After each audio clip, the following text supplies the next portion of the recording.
Mag-asawa naman nasa kote sa pagbebenta ng illegal drugs sa Abukay, Bataan. Detalye ng balita mula kay Danny Kumilang, Aris 37.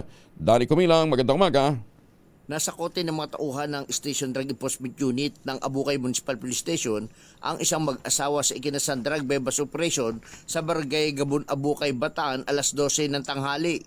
Ang mga sospek na naaresto, edad 40, ang babae habang ang asawang lalaki, edad 43 anyos, may 4 silang mga anak na kumpiska sa mga ito ang 17.87 gramo ng shabu na may standard drug price na 121,516 pesos kasama ang bebas money at cellphone na gamit sa transaksyon sa droga.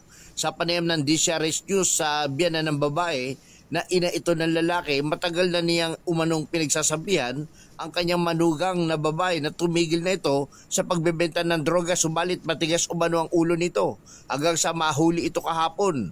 Ang mag-asawa ay naharap ngayon sa kasong Republic Act 9165 o ang Comprehensive Dangerous Drug Act of 2002.